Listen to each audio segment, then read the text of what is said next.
Hello students, कैसे हो आप सब। आज जो हम स्टार्ट करने वाले हैं चैप्टर, उसमें मार्केट रिलेटिंग हमारा कंसेप्ट है। स्टार्टिंग की कुछ क्लासेस, मतलब जो फंडामेंटल क्लासेस हैं हमारी, वो सीएम में और सीए में कॉमन है ऑलमोस्ट, ठीक है।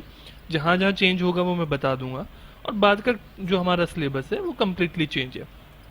तो मार्केट किसको कहते हैं, क्या है, ये सब हमारा ना दोनों जगह ही क्या पूरी तरह से सेम है। क्लियर। अच्छा, अब मैं बात करता हूँ सबसे पहले मार्केट। तो मार्केट में होता क्या है कि आप मार्केट में कहीं ना कहीं किसी से कुछ भी सामान खरीदने जाते हो, वो एक मार्केट होती है। एक मार्केट मतलब जहाँ पे क्या आपके पास ना खरीदने बेचने वाले लोग होंगे। लाइक आपके हर कॉलोनी में, हर एरिया में कोई ना कोई मार्केट होती है, ठीक है। सो उस मार्केट में क्या होता है, कुछ सेलर होते हैं। वहां पे जाके बायर क्या करते हैं, खरीदते हैं। ये थोड़ा सा कम विजिबल होगा आपको, एक सेकंड को।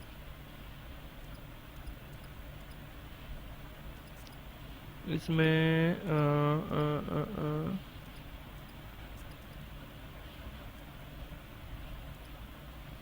छोड़ो, कोई नहीं, दिख विजिबल है ना। मैं ये वाला एप्लीकेशन यूज नहीं करता क्योंकि इसमें ऑप्शंस नहीं है ज़्यादा, तो कोई बात नहीं। कुछ सेलर होते हैं, कुछ क्या होते हैं, बायर होते हैं, ठीक है। इतना आपको पता है। तो सेलर बायर में क्या होता है, वहां पे ना मार्केट जब भी होती है तो एक सेलर नहीं होता है, सिंगल सेलर नहीं होता है। वहां पे एक से ज्यादा सेलर होते हैं, ये बात पता है ना। मतलब वहां पे एक से ज्यादा आपकी क्या होती हैं, शॉप्स होती हैं। और वहां पे क्या करते हो, आप जाते हो वहां से कुछ भी परचेज वगैरह करके आ जाते हो। क्लियर। सो मार्केट एक्चुअल में क्या है, मार्केट इज अ कलेक्शन है of buyers and sellers with the potential to trade. वो बैठे क्यों हैं वहां पे मार्केट में क्यों, मतलब आए क्यों हैं, ताकि वो वहां पे ट्रेड कर सकें, कुछ खरीद कुछ बेच सकते हैं, ठीक है। ट्रेड का मतलब ही क्या होता है, परचेज और सेल, दोनों चीजें मिला के ही मेरा क्या होता है, ट्रेड बनता है। अच्छा, एक कमाल की बात बताऊं, क्या आप मार्केट में, जब भी मैं कहता हूँ मार्केट, तो मार्केट में हमारे माइंड में आता है कि कोई मैं फिजिकली कहीं मार्केट में जा रहा हूँ, कोई एक रोड है, कोई एक एरिया है जहाँ पे जाके मैं क्या करता हूँ, परचेजिंग सेलिंग करता हूँ, ठीक है। बट आजकल तो आप ऑनलाइन परचेज सेल करते हो, फ्लिपकार्ट पे, आप पेटीएम पे, आप कहाँ पे, अमेजोन पे, अलग अलग जगह पे आप क्या करते हो, सेलिंग परचेजिंग करते हो। तो वहां पे क्या, वहां पे भी हम उसको भी मार्केट बोलेंगे। कहीं पे भी मार्केट के लिए ये नहीं लिखा है कि वो फिजिकली अवेलेबल होनी जरूरी है। वो फिजिकल भी हो सकती है और वो ऑनलाइन भी हो सकती है, ऑनलाइन वाली भी मेरी मार्केट हो सकती है। सिर्फ इम्पोर्टेंट क्या है, मार्केट कलेक्शन है, मतलब एक जगह है जहाँ पे बहुत सारे बायर और सेलर क्या हो गए, कलेक्ट हो गए। सो ऐसा कहीं पे भी होता है तो मैं उसको मार्केट बोल देता हूँ, ठीक है। ऑनलाइन आप कर रहे हो, वहां पे सेलर हैं, फ्लिपकार्ट पे बेचने वाले सेलर्स हैं बहुत सारे, आप वहां पे बहुत सारे कस्टमर आते हैं। तो फ्लिपकार्ट अपने आप में एक प्लेस हो गया जहाँ पे सेलर और बायर मिल रहे हैं, तो वो भी मेरा क्या हो गया, मार्केट हो गया। मार्केट में एलिमेंट्स, एलिमेंट्स मतलब वो कौन कौन सी चीजें हैं जो मिलके हमारे क्या बनाती है, इसको मार्केट को मार्केट बनाती है, ठीक है।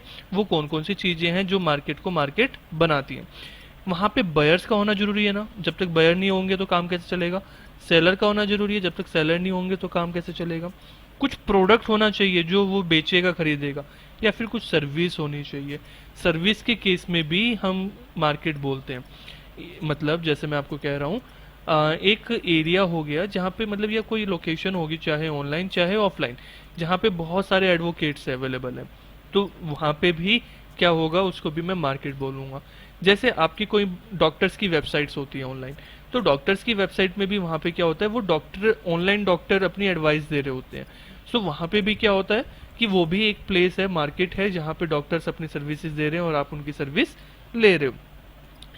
फॉर एग्जाम्पल मैं कह रहा हूँ, ऑनलाइन कोई एक ऐसा प्लेस है जहाँ पे क्या बहुत सारे टीचर्स आपको पढ़ा रहे हैं और बहुत सारे स्टूडेंट्स पढ़ रहे हैं। सो वो भी क्या हो गई, आपकी सर्विस होगी। जैसे मैं बात करता हूँ उडेमी, ठीक है। उडेमी पे क्या होता है, टीचर्स वहाँ पे पढ़ाते हैं और स्टूडेंट्स वहाँ पे पढ़ते हैं। मैं अभी बात कर रहा हूँ हमारी एप्लीकेशन पे, आपकी एप्लीकेशन भी तो एक तरह से मार्केट ही हो गई ना, क्योंकि यहाँ पे मैं भी पढ़ा रहा हूँ, बाकी टीचर्स भी पढ़ा रहे हैं, ठीक है। जो हमारे स्मार्टशेस कॉमर्स एकेडमी के बाकी टीचर्स हैं वो भी पढ़ा रहे हैं ना, और वहाँ पे बहुत सारे स्टूडेंट्स आके पढ़ भी रहे हैं।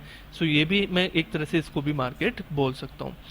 बार्गेनिंग ऑफ द प्राइस, यहाँ पे मतलब बार्गेनिंग का मतलब देसी वाला बार्गेनिंग नहीं है बिल्कुल, कि यहाँ पे आप जाके क्या मोल भाव कर रहे हो। अरे एक जना कह रहा है 10 रुपए का, ठीक है, सेलर, वो बायर कह रहा है 10 रुपए का, सेलर कह रहा है मैं 1000 रुपए का बेचूंगा। यहाँ तो मोल भाव भी ऐसे शुरू होता है। जब आप कहीं पे चले जाते हो ना, जैसे लोकल मार्केट होती है जहाँ पे बाजार वगैरह वैसे लगा होता है, तो नॉन ब्रांडेड आइटम्स होती है, वहाँ पे ऐसे ही होता है, मतलब 1,000 बोलेगा, 100 से शुरू करेगा।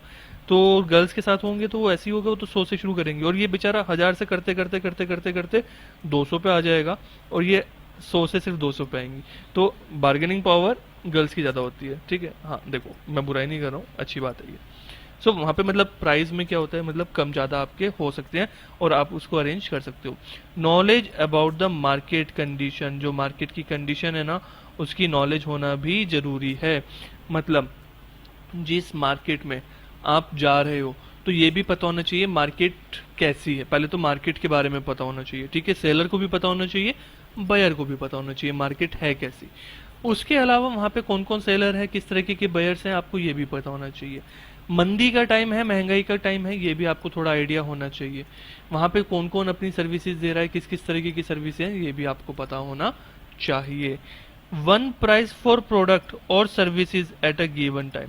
और ये नॉर्मल हम क्या कहते हैं कि एक टाइम पे ना आपका एक प्रोडक्ट या एक सर्विस के लिए एक प्राइस वहाँ पे अवेलेबल होगा। तो मैं जनरली इस चीज़ को मान के चलता हूँ, ठीक है।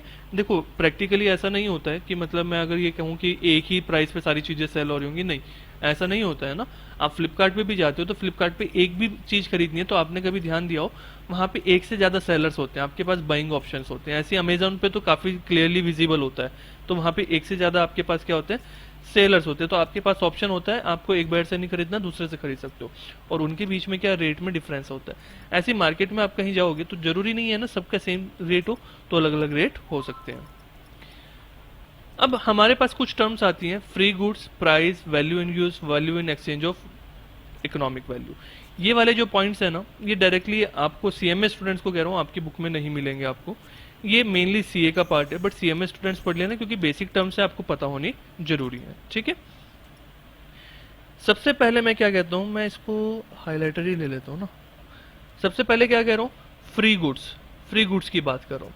फ्री गुड्स किसको कहते हैं, जो गुड्स फ्री के लिए हैं, गुड्स आर फ्री, मतलब जिनका प्राइस कितना है, 0 है। सो उन गुड्स को मैं क्या कहता हूँ, फ्री गुड्स बोलता हूँ। जैसे कि एयर, सनलाइट, क्या हवा के लिए और सूरज की रोशनी के लिए आपको पैसे पे करने पड़ते हैं? नॉर्मली नहीं करने पड़ते हैं ना। नॉर्मल हवा की, मैं ऐसे नहीं कह रहा हूँ हाइड्रोजन, ऑक्सीजन वगैरह उनको अलग अलग परचेज करो ना, नॉर्मल। एम्बेंडेंट इन सप्लाई, इनकी सप्लाई बहुत है मार्केट में, बहुत अवेलेबल है। तो पानी हो गया, एयर हो गया, सनलाइट हो गया, मतलब जितनी आपको रिक्वायरमेंट रहती है उससे ज़्यादा अवेलेबल है ना मार्केट में, तो वाली बात। प्राइस किसको कहते हैं? प्राइस मतलब जितनी आप पेमेंट कर रहे हो, जितनी आप क्वांटिटी ऑफ मनी, जितना पैसा आप पे कर रहे हो उस गुड या सर्विस को लेने के लिए, जो भी आप गुड्स या सर्विस है उसको लेने के लिए जितनी अमाउंट, जितना मनी पे कर रहे हो, वो आपका क्या कहलाता है, प्राइस कहलाता है। मैं कह रहा हूँ कि एक चीज़ खरीदने के लिए, मुझे एक मोबाइल खरीदने के लिए 10,000 रुपये पे करने पड़ रहे हैं, तो वही उसका क्या है, प्राइस है, ठीक है। Purchasing power of an article expressed in money, एक परचेजिंग पावर किसी आर्टिकल की, जो मैं क्या कह रहा हूँ, मनी में एक्सप्रेस कर रहा हूँ, उसको भी प्राइस बोलता हूँ। मतलब क्या, जब मैं कोई चीज़ कह रहा हूँ ना, तो मैं ये कह रहा हूँ कि ये जो सामान है ना, ये इसकी मनी में कितनी वैल्यू है, कितनी परचेजिंग पावर है, इस चीज़ को थोड़ा समझते हैं। परचेजिंग पावर को कहते हैं कि कितनी ताकत है पैसे को खरीदने की। अब सामान की नज़र से सोचो ना, सामान क्या कर रहा है, अपने बदले में पैसे ले रहा है ना, तो सामान की भी तो परचेजिंग पावर हो गई एक तरह से। गोल्ड, मैं कह रहा हूँ 10 kg, जो 10 kg नहीं 10 ग्राम गोल्ड लेते हैं, 10 ग्राम गोल्ड 30,000 रुपीज़ का है, ठीक है। सो अगर ऐसी सिचुएशन में कह रहा हूँ, तो 10 ग्राम सोने की वैल्यू हो गई प्राइस में, उसकी परचेजिंग प्राइस होगी कि वो सोना दोगे और आपको पैसा मिल जाएगा, तो वो वाली बात कही है, ठीक है। टेक्निकल है, मतलब डायरेक्टली तो मैं सीधा ऐसे ऊपर वाली लाइन मेरी डायरेक्टली है, कॉमन सेंस वाली है, और नीचे वाली थोड़ी सी उसको टेक्निकली उन्होंने डिफाइन कर दिया। Value in use, value in use का मतलब है कि कितनी वैल्यू आपकी, उससे रेफर्स टू यूजफुलनेस और द यूटिलिटी, कि जो आप सामान ले रहे हो वो आपके लिए कितना यूजफुल है और उससे आपको कितना सेटिस्फेक्शन मिलेगा। यूटिलिटी मीन्स सेटिस्फेक्शन, तो उसको मैं क्या कहता हूँ, वैल्यू इन यूज बोलता हूँ। मैंने कहा कि मैंने 10,000 का मोबाइल लिया, तो उसकी मेरी यूसेज बहुत हो रही है, तो जैसे उसकी वैल्यू ना मेरे लिए बहुत ज़्यादा यूसेज है, तो हो सकता है उसकी जो वैल्यू मैं कहूँ ना, वैल्यू इन यूज की कितनी वैल्यू यूज कर पा रहा हूँ अभी, तो वो 5,000 है कि मैं ना उसका अभी 50% यूज कर पा रहा हूँ। 10,000 का मोबाइल लिया, बट अभी मैं उसको 50% यूज कर पा रहा हूँ, मैं उससे ज्यादा यूज कर रहा हूँ, बहुत ज्यादा यूज कर रहा हूँ, तो उसके हिसाब से हो सकती है। तो वैल्यू इन यूज को मुझे ज्यादा टेक्निकली रिलेट नहीं करना है प्राइस से, प्राइस से कोई रिलेशन ऐसा नहीं है, बस मैं सिंपल से कह रहा हूँ कि कितना यूजफुल है मेरे लिए इसको एक्सप्लेन करना। ठीक है। वैल्यू इन एक्सचेंज और इकोनॉमिक वैल्यू, मैं कह रहा हूं कि इकोनॉमिक वैल्यू क्या है, एक्सचेंज वैल्यू क्या है इसकी। It means by willingness to give up good service to obtain good और सर्विसेज। मैं एक सामान के बदले में दूसरा सामान लेने को जो रेडी हो रहा हूं, तो वो मेरी बात होती है इकोनॉमिक वैल्यू। ठीक है। इज मेजर्ड बाय, कैसे मेजर कर रहा हूँ, willingness to good up give up goods और services to obtain other goods. मैं इसको छोड़ने के लिए रेडी हूँ दूसरी कोई चीज लेने के लिए, तो वो मेरी क्या है, इकोनॉमिक वैल्यू। मतलब इसके बदले में अगर मुझे कुछ और मिलेगा तो मैं वो लेने को रेडी हो जाऊंगा। तो वो क्या चीज होनी चाहिए, जैसे मैंने क्या कहा कि ये मोबाइल है मेरे पास 10,000 का, इसके बदले में कोई मुझे 10,000 रुपए देगा, मैं इसको क्या कर दूंगा, चेंज 10,000 में दे दूंगा। तो इसकी वैल्यू, एक्सचेंज वैल्यू कितनी होगी, इकोनॉमिक वैल्यू कितनी होगी, 10,000 रुपए होगी।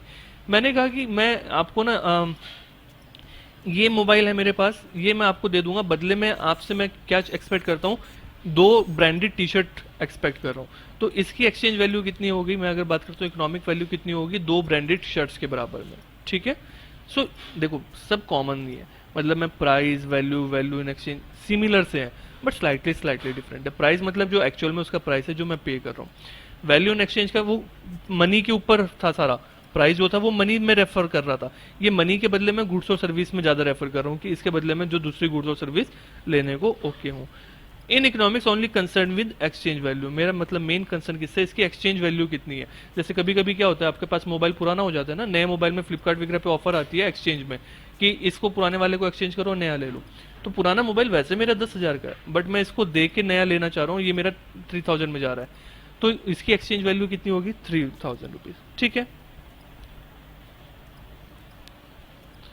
क्लासिफिकेशन ऑफ द मार्केट बात करता हूँ, जो मार्केट है वो कितने उसमें क्लासिफाई कर सकता हूँ, मार्केट के types classified into product market और फैक्टर मार्केट। पहले तो मैं क्या प्रोडक्ट मार्केट और फैक्टर मार्केट पे कैटेगराइज कर सकता हूँ।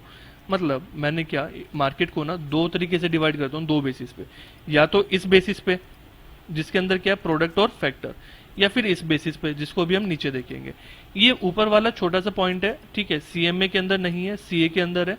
सीए के अंदर भी नॉर्मल है, मतलब इंपॉर्टेंस वाइज मैं कहता हूँ तो उतना इंपॉर्टेंट नहीं है, और नीचे वाला मेरे लिए बहुत ज्यादा इंपॉर्टेंट है। इस चैप्टर का जो मेन पार्ट है वो कौन सा है, लास्ट वाला। तो पहले समझते हैं, अगर मैं इसको ना प्रोडक्ट मार्केट और फैक्टर मार्केट के बेस पे कैटेगराइज करता हूँ। Product markets are market for good and service in which households buy the goods और services they want from the firm. मतलब सबसे पहले मैं क्या कह रहा हूँ, प्रोडक्ट मार्केट को कह रहा हूँ कि प्रोडक्ट जो ना हाउस होल्ड सेक्टर परचेज कर रहा है, मैं एज अ कंज्यूमर परचेज कर रहा हूँ हाउस होल्ड सेक्टर में अपने पर्सनल यूज के लिए, तो वो मेरी नॉर्मली क्या है, प्रोडक्ट मार्केट है। Market for good and services in which house hold sector bye करता है goods and services they want from the firm, company से। ठीक है। अब फैक्टर पे मार्केट कौन सी होती है, on the other hand are those in which firm buy the resources they need, जिसके लिए उनको जो जरूरत होती है, एलएलसी। मतलब जब हमने क्या इकोनॉमिक्स में पढ़ते हैं, एक सेकेंड,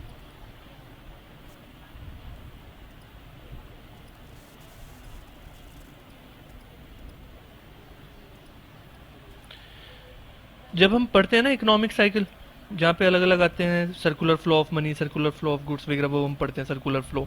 तो वहाँ पे क्या होता है, एक हाउस होल्ड होता है। हाउस होल्ड में कौन हो गए, मतलब जो मैन्युफैक्चर नहीं कर रहे हैं, पर्सनल यूज के लिए कर रहे हैं, आप और मैं, हम हो गए हाउस होल्ड। एक होता है प्रोड्यूसर, जो क्या करता है, सामान प्रोड्यूस करता है। ठीक है। हाउस होल्ड और प्रोड्यूसर में क्या होता है, ये ना खर्चा करते हैं, प्रोड्यूसर को सामान लेते हैं। प्रोड्यूसर क्या करता है, इनको कोई ना कोई सामान देता है, जैसे आपको क्या चाहिए, पेन चाहिए, आपको बुक चाहिए, आपको मोबाइल चाहिए। इस तरह की चीजें, मतलब आप अपनी जरूरत की जो पर्सनल कंजम्पशन की चीज होती है वो प्रोड्यूसर से खरीदते हो और उसकी पेमेंट प्रोड्यूसर को कर देते हो। प्रोड्यूसर आपसे पता है क्या करता है, आपको पेमेंट करता है। प्रोड्यूसर आपको पे कर रहा है किस चीज के लिए, इसने ना आपसे लिया होता है LLCE, land, labour, capital, entrepreneurship, skills. ठीक है। इसने क्या लिया है, लैंड लिया है, लेबर मतलब यहाँ से एम्प्लॉयज लिए हैं, मालिक ने जो पैसा लगाया है वो, और मालिक ने जो अपनी स्किल्स लगाई है ना, एम्प्लॉयमेंट, वो एंटरप्रेन्योरशिप स्किल्स, वो, ठीक है। सो इसकी पेमेंट क्या करता है, प्रोड्यूसर करता है। तो मैं क्या कह रहा हूँ, जो ये वाली है ना, ये वाला पार्ट कौन सा हो गया, प्रोडक्ट मार्केट, जहां पे मैं ये चीजें खरीद रहा बेच रहा हूँ, तो ये वाली कौन सी होगी, प्रोडक्ट मार्केट। इन सबको मैं क्या कहता हूँ, फैक्ट, जो ये पेमेंट होती है इनको क्या कहता हूँ, फैक्टर पेमेंट, ठीक है।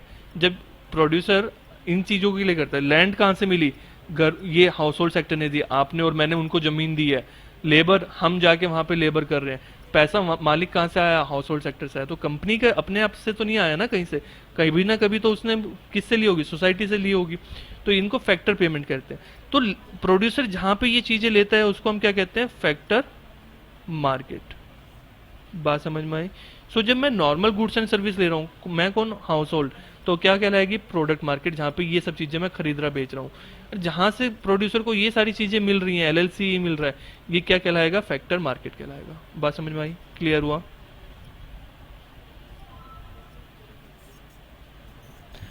अब बात करते हैं in economics generally classification of market is made on the basis of, ये बहुत इंपॉर्टेंट है, geographical area, time, nature of transaction, regulation, value, volume of business, types of competition, इन चीजों के हम ऊपर इसको क्या करते हैं, कैटेगराइज करते हैं। पहली चीज क्या है, ज्योग्राफिकल एरिया। मैं मार्केट को कह रहा हूं ज्योग्राफिकल एरिया के लिए। जैसे मैंने कह दिया उत्तराखंड की मार्केट, यूपी की मार्केट, महाराष्ट्र की मार्केट, या हो सकता है मैं सिटी वाइज, हरिद्वार की, मुंबई की, देहरादून की, शिमला की, सहारनपुर की, देहरादून की, इस तरह से अलग अलग बोल दिया। या फिर हो सकता है मैं कॉलोनी वाइज कह दूं। तो जब मैं फिजिकल एरिया पे कर रहा हूँ ना, तो उसको मैं क्या कहता हूँ, ज्योग्राफिकल एरिया के बेसिस पे मैं मार्केट को डिवाइड कर सकता हूँ, ठीक है। मैं नेशन के बेसिस पे भी कर सकता हूँ, यहाँ पे भी डिवाइड कर दिया ना। इंडिया वाला जो एरिया है ना, उसके अंदर इंडियन मार्केट, यूएसए के अंदर यूएसए मार्केट, ऐसा मैं डिवाइड कर सकता हूँ। टाइम के बेसिस पे कर सकता हूँ, अभी देखेंगे कि टाइम, कितने टाइम के अंदर वो मार्केट कन्वर्ट होती है, मतलब वहाँ पे सेल परचेज कितने जल्दी होती है। नेचर ऑफ ट्रांजैक्शन के बेसिस पे कर सकता हूँ, रेगुलेशन के, volume of business, volume business कितना बड़ा है, और कंपटीशन कैसा है। सबसे पहले बात करते हैं ज्योग्राफिकल एरिया के बेस पे। जब मैं बात कर रहा हूँ ज्योग्राफिकल एरिया के बेस पे डिवाइड करने की, तो कुछ होंगी लोकल मार्केट जो मेरे अपने एरिया के आसपास है, रीजनल मार्केट जैसे कुछ रीजन में हो गई, जैसे मैंने कह दिया नॉर्थ रीजन की अलग होगी, साउथ ईस्ट वेस्ट अलग होगी, या उत्तराखंड के नॉर्थ रीजन की होगी, इस तरह से मैंने बात कर दिया। नेशनल मार्केट जैसे पूरे देश के लिए बात कर दी मैंने, इंडियन बेसिस पे कर दी। इंटरनेशनल मार्केट जब मैं इंडिया से बाहर की भी बात कर रहा हूँ तो वो मेरी कैसी हो जाती है, इंटरनेशनल मार्केट के अंदर कवर हो जाती है। ज्योग्राफिकल एरिया के हिसाब से देखो यहाँ पे अब हम कवर करते हैं जो मैंने अभी बताया ना उसी को। लोकल मार्केट में कहाँ हो जाता है, जब sellers are limited to a local area और रीजन, जब आप किसी एक एरिया या रीजन तक लिमिटेड रह जाते हो ना, तो उसको क्या कहलाता है, वो हमारी लोकल मार्केट कहलाती है। जब आप लोकली सेल कर रहे हो मतलब किसी लिमिटेड एरिया में, the market is called local market. Products are highly perishable goods and bulky articles. ये नॉर्मली यहाँ पे कौन सी आइटम बिकती हैं, जो पेरिशेबल गुड्स होती हैं। मान लिया मैं कह रहा हूँ जैसे फॉर एग्जांपल मिल्क, नॉर्मल जो मिल्क पैकेट वाले आते हैं वो 1 डे चलते हैं, 2 डेज मतलब मैक्सिमम आप कह दो 48 आवर्स तक चलते हैं, ठीक है। तो 48 आवर्स के अप्रोक्स चलते हैं ना, तो इसके कारण वहां पे क्या होता है, आप ऐसा नहीं है कि जम्मू में बना के उसको आप वहां पे तमिलनाडु में सेल कर दोगे ना, ऐसा नहीं हो पाएगा। आपको अलग अलग एरिया में क्या करना होता है, अपना प्रोडक्शन हाउस ओपन करना होता है। जैसे अमूल है, अमूल क्या करता है, अपने हर एरिया में ना अलग प्रोडक्शन हाउस है। ऐसा नहीं है कि एक जगह बैठ के उसने बना दिया, फॉर एग्जांपल सेंटर में बना दिया और सारे में डिस्ट्रीब्यूट कर रहा ना, वहां से एक जगह से दूसरी जगह भेजने में इतना टाइम चला जाएगा कि वो सामान खराब हो जाएगा। तो वो क्या करते हैं, हर स्टेट में एक या हर 2-3 स्टेट में एक लोकेशन पे मैन्युफैक्चरिंग यूनिट बनाता है, जहां से क्या मतलब मिल्क आपका प्रोड्यूस होता है। तो इस तरह से, तो जो पेरिशेबल आइटम है जल्दी खराब हो जाएंगी तो वो आपकी लोकल मार्केट में ही सेल कर पाओगे, एक लिमिटेड एरिया में, ज्यादा दूर तक आप उसको सेल नहीं कर पाओगे। अच्छा सोचो, इन मिल्क है, मिल्क मैं कह रहा हूँ कि यहाँ पे बना के ना नॉर्मल पैकेट, पैकिंग एक तो टेट्रा पैक आता है, वैसा पैक आता है मेरा जो 1 मंथ तक चल जाता है, वो नहीं, नॉर्मल वाली बात कर रहा हूँ। मिल्क यहाँ पे मैं प्रोड्यूस कर रहा हूँ, ठीक है, इंडिया में, और मैं भेजूंगा कहाँ, यूएस से। क्या ऐसा पॉसिबल है कि अभी नहीं, उतने में जाने में ही क्या हो जाएगा कि मैं नॉर्मल तरीके से भेजता हूँ तो खराब हो जाएगा, ठीक है। एक्सेप्शनल केस अलग है कि ठीक है आप उसकी ज्यादा सेफ्टी वगैरह कर रहे हो तो बात अलग है। जहां पे लॉन्ग डिस्टेंस में अनइकोनॉमिकल हो जाएगा, उसको दूर भेजना ही आपके लिए मुश्किल हो जाएगा। मान लिया आपने क्या करा, मैं एक मिल्क सेलर हूँ, आपको मिल्क की रिक्वायरमेंट थी, सर आप मिल्क सेलर, हाँ कोई बात नहीं, ठीक है मैं मिल्क बेचता हूँ। आपने कहा सर मुझे ना 2 लीटर चाहिए, कॉल ऑनलाइन हमारी फैसिलिटी है, आपने कॉल करा, मैंने कहा हाँ जी बताओ अभी भिजवा देता हूँ मैं आपको। आपने कहा कि कितनी पेमेंट है, पेमेंट वगैरह की बात होगी, मैंने एड्रेस पूछा। आपने कहा कि मेरा एड्रेस ना कहाँ पे है, चेन्नई में, और मैं कहाँ बैठा हूँ, हरिद्वार पे, मतलब एक नॉर्थ में और एक साउथ में।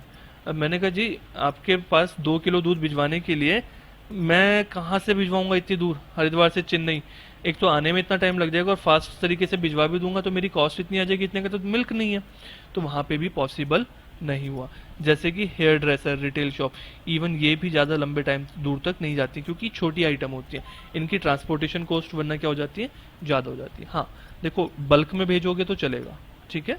Regional market are few adjacent cities apart parts of state और cluster of the states. Local तो बिल्कुल मैं अपने एक एरिया में, लिमिटेड एरिया की बात कर रहा हूँ। जब रीजनल बोलता हूँ ना तो एक रीजन मतलब एक ग्रुप सा बना दिया मैंने। रीजनल अभी किसी भी बेस पे हो सकती है, यहाँ पे जो बात कर रहा हूँ कुछ आसपास की सिटीज, या फिर मैं कहता हूँ part of the state, states के कुछ पार्ट्स में, या क्लस्टर ऑफ द स्टेट्स। जैसे मैंने एक स्टेट में कह दिया उत्तराखंड के नॉर्थ में, उत्तराखंड के 4 या 5 में डिवाइड कर दिया, north east west north south और सेंटर, ऐसे 5 उसमें डिवाइड कर दिया। या मैंने कह दिया हरिद्वार रीजन, रीजन आ गया ना वर्ड, हरिद्वार रीजन में जैसे मैंने बोला तो आसपास की सिटीज आ गई। फॉर एग्जाम्पल क्या जैसे मैं कह दिया रुड़की आ गया, ऋषिकेश आ गया, तो इन 3 सिटीज में, जब मैं हरिद्वार बोल रहा हूँ तो इन 3 सिटीज में भी मेरा क्या हो रहा है, रीजनल मार्केट कवर हो रही है। National market with in national boundaries of a country, India के अंदर अंदर की पूरी अगर मैं बात कर रहा हूँ तो वो कैसी होगी, मेरी नेशनल मार्केट होगी। इंटरनेशनल कैसी हो जाएगी, जो आपकी क्या बाहर, इंडिया से बाहर जा रही हो, जैसे गोल्ड सिल्वर वगैरह हो जाएगी, जहाँ पे high value small bulk commodities, तो नॉर्मली इनके लिए होता है। टाइम के बेसिस पे आप कैसे कर सकते हो, वेरी शॉर्ट पीरियड मार्केट, वो मार्केट जो बहुत शॉर्ट है। सर बहुत शॉर्ट मतलब देखो इसको ध्यान से समझना, पढ़ के हमें कुछ लगता है, एक्चुअल में कंटेंट कुछ है। Refers to a period of time in which supply is fix and can not be increase और डिक्रीज, जहाँ पे सप्लाई आपकी फिक्स है और नॉर्मली आप क्या उसको घटा बढ़ा नहीं सकते हो। एग्जाम्पल लेते हैं, अभी क्या हुआ, आप एक शॉप पे गए, ठीक है, एक शॉप थी, आप शॉप पे गए और ये थी वेजिटेबल की शॉप्स, ठीक है, वेजिटेबल्स की शॉप थी, आप इस पे गए, आपने कहा कि मुझे ना क्या चाहिए, टोमेटो चाहिए। उसने पूछा कि ठीक है ले लो, बताओ कितने दूं। आपने कहा मुझे ना 2000 kg चाहिए। वो बेचारा आंखें ऐसी खुली रहेगी, ऐसी बड़ी बड़ी, ऐसे बड़ी बड़ी आंखें खुली रहेगी उसकी बेचारे की। ये बेचारा डर गया, ठीक है, ये बेचारा डर गया। सर कैसी शक्ल बनाई, कोई बात नहीं। अभी वो बेचारा डर के क्या, सर 2000 किलो। मैंने कहा भाई बहुत जरूरी है, बहुत बड़ा प्रोडक्ट ऑर्डर आया है, मैं एक क्या करने वाला हूँ, कैचअप इंडस्ट्री है मेरी, तो मुझे वहाँ पे 2000 किलो का चाहिए। उसने कहा सर इतना तो पॉसिबल नहीं है 2000 kg का। तो मैंने कहा कब तक पॉसिबल हो पाएगा। उसने कहा देखो इतनी मेरी फार्मिंग भी नहीं है, जिन फार्मर से मेरा कॉन्टेक्ट है वो 2000 किलो नहीं दे पाएंगे अभी, मैं ऑर्डर तो ले सकता हूँ लेकिन अगले सीजन तक दे पाऊंगा आपको। क्यों, पहले क्या होगा, पहले उसकी सीड्स वगैरह होगा, फिर उसके बाद उसमें मतलब आप जो भी फार्म है आपका, जो भी आप उसको प्रिपेयर करोगे, आप अपनी लैंड को प्रिपेयर करोगे, ठीक है ना, उसको जैसे उसमें खाद डालना, फर्टिलाइजर डालना, उसको जो भी प्रोसेस रहती है सारी की सारी वो करोगे। फिर उसके बाद आपको फॉर एग्जांपल 3 मंथ्स लगते हैं, मुझे नहीं पता अभी टोमेटो में कितना टाइम लगता है, मैंने कभी उगाया नहीं है। 3 मंथ्स फॉर एग्जांपल इसको रेडी होने में लगेंगे, ठीक। उसके बाद इसकी कटिंग होगी, मतलब क्रॉप कट होगी, उसके बाद ये मार्केट में आएंगे तब मैं आपको दे पाऊंगा। सो मतलब उसने कहा कि कम से कम ना इसमें कंप्लीट प्रोसेस में 6 मंथ्स लगेंगे। प्लस सीजन भी डिपेंड करता है, अगर सब कुछ सही हुआ तो 6 महीने में, अगर बारिश वगैरह में दिक्कत आ गई तो गड़बड़ हो जाएगी। मतलब जो ऐसी चीजें इमीडिएटली जिसकी डिमांड पूरी ना करी जा सके, ठीक है, अगर एकदम बड़ी डिमांड आ जाती है तो एकदम आप पूरी नहीं कर पा रहे हो, तो वो क्या कहलाती हैं, वो मेरी कहलाती हैं टाइम बेसिस पे अगर मैं बात करता हूँ very very short period market. ये बहुत शॉर्ट पीरियड मार्केट है, मतलब यहाँ पे ना एकदम खत्म होगा, मतलब इसकी सप्लाई आप फिक्स है कि इतना ही उसके पास अवेलेबल है तो आप इतना ही खरीद सकते हो। फॉर एग्जाम्पल इसने क्या कहा कि मेरे पास 100 किलो है, तो अभी मैं मैक्सिमम कितना खरीद पाऊंगा, सिर्फ 100 किलो खरीद पाऊंगा ना। तो यहाँ पे क्या है, सप्लाई फिक्स है। सप्लाई क्या है, फिक्स है। बात समझ में आ रही है? तो ये चीज का ध्यान रखना, यहाँ पे सप्लाई मेरी फिक्स रहती है। ठीक है, ये दोनों जगह है, सीएमए में भी है, सीए में भी है जो पढ़ा रहा हूँ। सीएमए के अंदर सिर्फ हेडिंग हेडिंग है, सीए के अंदर कंप्लीट डिटेल है। बट सीएमए को पढ़ना जरूरी है क्योंकि इसके ऊपर क्वेश्चन आ सकते हैं। कमाल ऐसे ही होता है, सीएमए की बुक में लिखा है नहीं लिखा है बट क्वेश्चन आ सकते हैं। तो ठीक है, सो इसलिए अगर टॉपिक कोई दिया है तो पीछे एमसीक्यू वगैरह में कहीं ना कहीं उसको कवर कर देते हैं तो आ जाता है। तो पूरा ध्यान से समझ के चलना। बात समझ में आई? तो यहाँ पे प्रॉब्लम क्या आ रही है, नॉर्मली मैं अगर बात करूँ ना, जो मेरे कंट्रोल में नहीं है, नॉर्मली ऐसा लिखना कुछ नहीं है, जो मेरे कंट्रोल में नहीं है जिसका प्रोडक्शन, जो मतलब नेचुरली किसी चीज के ऊपर डिपेंड कर रहा है, वो मेरी नॉर्मली वो कहाँ वेरी स्मॉल में आ जाती है, क्योंकि यहाँ पे सप्लाई फिक्स होती है, मेरा कंट्रोल नहीं हो पा रहा है। जैसे अभी मैं कितनी कोशिश कर लूँ टमाटो को, मैं तो कुछ नहीं कर सकता ना, उसको जो अपना टाइम लेना है वो लेगा उगने में। ठीक है, सो यहाँ पे कैसा होगा, ये मेरी इस तरह की होंगी। सो नॉर्मली अगर मैं बात करता हूँ, so vegetable, flowers, fish, egg, fruit, milk, ये नॉर्मली इन चीज़ों में आती है जहाँ पे आपको क्या लिमिटेड क्वांटिटी, जितनी मार्केट में सप्लाई है उतनी, मार्केट में और एक्स्ट्रा सप्लाई लेके आने में टाइम लगता है। Since supply is fixed, very short period price is dependent on the demand. अब मार्केट में सप्लाई लिमिटेड है ना, तो इसलिए उसके प्राइस कैसे पे डिपेंड करते हैं, डिमांड पे। कभी कभी देखा है ना, सब्जी के रेट क्या फिक्स तो ना रहते हैं, कभी कम कभी ज्यादा, कभी कम कभी ज्यादा चलते रहते हैं, है ना। ऐसे होता है ना, वेजिटेबल के प्राइस कम ज्यादा होते रहते हैं। तो ऐसा क्यों होता है, वो डिमांड के ऊपर। जब मार्केट डाउन होती है, जब मार्केट में कोई ऑफ सीजन वेजिटेबल हो गई, जैसे कोई सब्जी ऐसी है कि जो आपकी विंटर्स में आती है, अब ये समर में उसके रेट डाउन हो जाते हैं, कभी कभी अपोजिट हो जाता है क्योंकि उसकी फसल ही अवेलेबल नहीं होती है, तो ऐसा भी हो जाता है। तो डिमांड के ऊपर डिपेंड करता है। तो उस टाइम पे जब मेन पीरियड आता है डिमांड के हिसाब से, अगर डिमांड ज़्यादा हो रही है, सप्लाई कम हो रही है, तो वहाँ पे क्या होगा, प्राइस बढ़ी जाएंगे। शॉर्ट पीरियड मार्केट, वो वेरी शॉर्ट थी, यहाँ शॉर्ट है, is a period which is slightly longer than the very short period. ये वेरी शॉर्ट से थोड़ी सी क्या है, ज्यादा है। सप्लाई ऑफ आउटपुट में be increase by the increasing the employment of variable factor. ये वो ऐसा टाइम है जहां पे क्या आप थोड़ी सी बढ़ा सकते हो। ठीक है, सप्लाई जो कर सकते हो थोड़ा बढ़ा सकते हो, एकदम ड्रास्टिकली नहीं बढ़ा सकते हो, बट काफी बढ़ा सकते हो वेरिएबल फैक्टर्स को करके। और जितने भी आपके फिक्स फैक्टर हैं और टेक्नोलॉजी है उसमें कोई चेंज नहीं कर पाओगे, क्योंकि वो क्या है, उसमें चेंज पॉसिबल नहीं है। मतलब मैं अगर बात करता हूँ, वेरिएबल फैक्टर कौन से हो जाते हैं, जो वेरी करते हैं प्रोडक्ट वाइज। फिक्स्ड हो गया जैसे मेरा एक बार का बड़ा खर्चा, जैसे मैंने कह दिया मशीन, बिल्डिंग, लैंड हो गया, बिल्डिंग हो गया, मशीन हो गया, ये मेरे फिक्स खर्चे हो गए। ठीक है, और मैं कह रहा हूँ जो मेरे वेरिएबल एक्सपेंसेस होते हैं, वेरिएबल कॉस्ट या वेरिएबल एक्सपेंसेस, वो कैसे हो गए, लेबर, मुझे लेबर ज़्यादा चाहिए तो मैं बढ़ा सकता हूँ ना, मटेरियल, रॉ मटेरियल, ये नॉर्मली ये दो होते हैं, मुझे मटेरियल ज़्यादा चाहिए तो मैं लेके आ सकता हूँ। तो ये शॉर्ट पीरियड इतना होता है कि मैं उसमें इन चीज़ों को एक्स्ट्रा करके ना बढ़ा सकता हूँ। फॉर एग्जाम्पल मैं क्या करता हूँ, पेन मैन्युफैक्चरर हूँ, ठीक, मैं नॉर्मली क्या, अभी एट प्रेजेंट मेरे पास 1000 पेन अवेलेबल है। आप आए, आपने कहा मुझे ना 15 दिन के अंदर, 15 डेज के अंदर 15,000 पेन चाहिए। अब मैं क्या देखूंगा, क्या ये मैं इसमें पॉसिबल है या नहीं पॉसिबल है। अगर मेरे लिए ये पॉसिबल है तो मैं क्या कहूँगा कि ठीक है मैं आपको दे दूंगा। मैं क्या करूंगा, एक्स्ट्रा लेबर लगा दूंगा, और उसके लिए जो मुझे मटेरियल चाहिए होगा, जैसे प्लास्टिक वगैरह चाहिए होंगी, तो मैं एक्स्ट्रा मटेरियल परचेज करूंगा और आपको बना के दे दूंगा। बात समझ में आई? अगर मेरे लिए पॉसिबल नहीं होता तो मैं क्या कहूँगा, वेरी शॉर्ट पीरियड बोल दूंगा कि भाई इतना शॉर्ट पीरियड है, इतने शॉर्ट पीरियड में मेरे ऊपर मेरे लिए पॉसिबल नहीं है ये, कि मैं कितनी लेबर लगा दूं, कितनी मटेरियल लगा दूं, इतने टाइम में इतना प्रोड्यूस करना पॉसिबल ही नहीं है।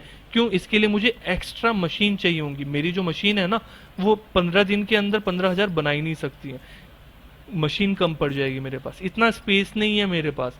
तो मतलब मुझे अभी फिक्स्ड आइटम्स की जरूरत है, और इतने छोटे टाइम में 15 दिन के अंदर मैं मशीन वगैरह में इन्वेस्टमेंट नहीं कर सकता। नई मशीन लेके आना, उसको इंस्टॉल करवाना, उसको स्टार्ट करना, ट्रायल करना, बहुत सारी चीजें होंगी, इतना मेरे लिए पॉसिबल नहीं है। सो मतलब यहाँ पे वेरिएबल कॉस्ट तो मैं बढ़ा सकता हूँ, बट फिक्स कॉस्ट नहीं बढ़ा सकता हूँ। इतना टाइम है, ये इन बिटवीन टाइम है। बात समझ में आई? सो वेरी शॉर्ट में क्या था, ना तो मैं वेरिएबल को बढ़ा पा रहा था ना मैं फिक्स को बढ़ा पा रहा था, इतना छोटा टाइम था। यहाँ पे अभी शॉर्ट है, उससे टाइम वेरिएबल वेरी शॉर्ट नहीं है, शॉर्ट है। सो यहाँ पे मैं वेरिएबल को तो बढ़ा पा रहा हूँ बट फिक्स को नहीं बढ़ा पा रहा हूँ। बात समझ में आई, क्लियर हुआ? अब नेक्स्ट वाला क्या लगता है आपको क्या होगा? Long period market, all factors become variable, equilibrium price is discovered in the market. मतलब यहाँ पे क्या है, यहाँ पे ना आपके पास काफी लंबा पीरियड है, आप फिक्स में भी इन्वेस्ट कर सकते हो। अभी आप क्या कर सकते हो, फिक्स में। फॉर एग्जाम्पल अभी ऐसी बात हुई थी ना, इसने कहा चलो एक काम करते हैं, आप 15 दिन में नहीं कर पा रहे हो ना, एक काम करो मुझे ना 75 डेज के अंदर दे देना। आपने कहा ये तो बहुत टाइम है, इसमें तो कोई दिक्कत नहीं है, 15,000 आराम से दे दूंगा, मैं इतने में ना मशीन भी परचेज कर लूंगा और मुझे कुछ स्पेस चाहिए होगा तो मैं लैंड भी ले लूंगा। तो आपने कहा इतने में तो मैं खरीद लूंगा, मेरे पास सब अरेंज हो जाएगा, मशीन ऑर्डर कर दूंगा, आ जाएगी, इंस्टॉल हो जाएगी, रेडी हो जाएगी। तो डिपेंड करता है। सो जब मैं कह रहा हूँ लॉन्ग, लॉन्ग में वेरिएबल भी हो जाएगा और फिक्स भी हो जाएगा। बात समझ में आई? सो लॉन्ग वाली सिचुएशन ऐसी है। अच्छा, अब आपके माइंड में एक क्वेश्चन आना चाहिए, सर इसके लिए पॉसिबल नहीं है तो हो सकता है किसी और के लिए तो पॉसिबल हो। बिल्कुल, मतलब ये जो सिचुएशंस है ना, वेरी शॉर्ट, शॉर्ट और लॉन्ग, ये कंपनी टू कंपनी मैटर कर सकती है। मान ली इसके पास आया 15,000 पॉसिबल नहीं है, मेरे पास आता, मेरे पास बहुत बड़ी कंपनी है, ठीक है, बहुत बड़ी कंपनी है, मैंने कहा 15,000, अरे ये भी कोई चीज है, मैं 2 दिन के अंदर आपको दे दूंगा, इतना तो मैं रोज का बनाता हूँ। ठीक, तो ऐसा सिचुएशन हो सकती है। तो ये कंपनी टू कंपनी मैटर करता है, बट हम जो पढ़ रहे हैं वो जनरल पढ़ रहे हैं, ठीक है। फिर इसके बाद आता है वेरी लॉन्ग पीरियड और secular period. Is one when secular movement are recorded in certain factors over a period of time, जैसे size of population, capital supply, supply of raw material etcetera. ये इतना लंबा टाइम पीरियड है कि यहाँ पे और ज्यादा चेंजेस आ सकते हैं। जैसे कि मैं कह रहा हूँ 20 साल, 20 साल के अंदर पॉपुलेशन में भी फर्क आ जाएगा ना। तो अगर मैं कह रहा हूँ कि अभी ना मार्केट में मेरी डिमांड बढ़ानी है, मुझे कुछ प्लान करना है, कितने के हिसाब से कि मुझे ना ये टारगेट है कि मेरे जो वो हैं कस्टमर हैं वो दुगने हो जाए, तो एकदम नहीं हो पाएंगे ना।